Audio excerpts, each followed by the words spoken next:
Happy New Year, welcome back.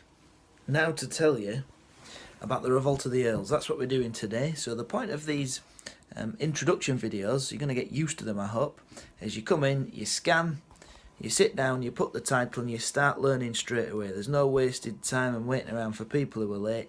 You can get stuck in and you can learn more than those people who take a little while to arrive to their lesson. So, you need to put the title Revolt of the Earls, that should be up on the board as well, and that's what we're going to focus on during this lesson. The Revolt of the Earls was a bit different to the other rebellions, that's the first thing you need to know, because this rebellion was actually carried out by supporters, people who'd been supporters of William previously, foreigners, not Anglo-Saxon rebels, people who came with the invasion.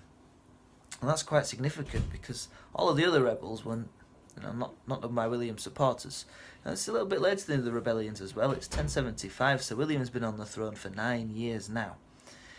It involved two foreigners, Ralph and Roger, and also Waltheof, who was an Anglo-Saxon. He was the last remaining Anglo-Saxon Earl. He was the Earl of Northumbria.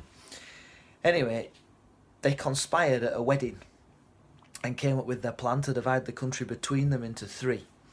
However, Waltheof got cold feet or changed his mind, or maybe he wasn't really into it in the first place, he just said it and went along with it because it would have been dangerous to do otherwise at the wedding. And he went straight away and told the Archbishop of Canterbury, Lanfranc. Now Lanfranc had been appointed Regent of England, which is kind of like, well, not the king, but like the king's person who's put in charge, because William wasn't in the country. So when a king's not in a country, often they appoint a regent. And Lanfranc was that regent.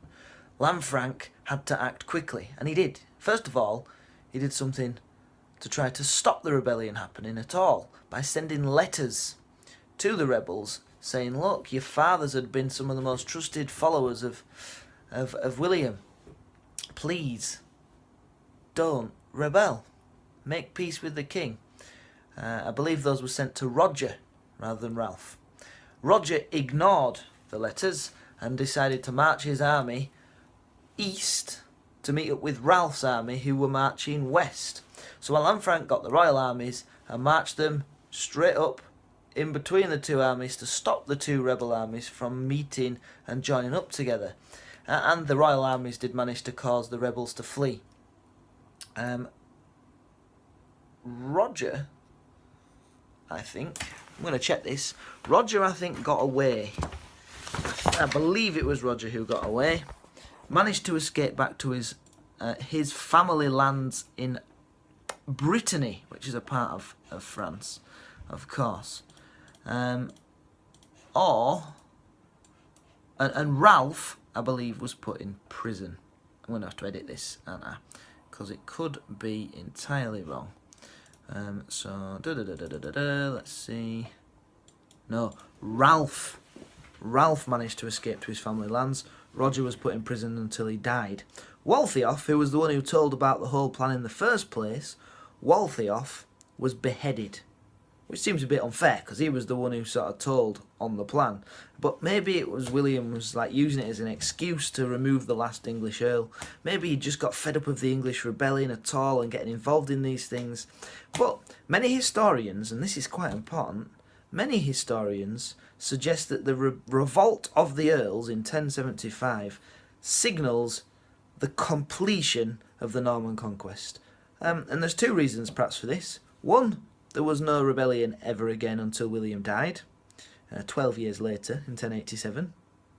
And two, there were no more English earls, because Waltheof lost his head. It's very hard to rule without a head. And so for that reason, historians suggest this was the point at which the conquest was complete. And there you have it, the Revolt of the Earls, 1075, very key event.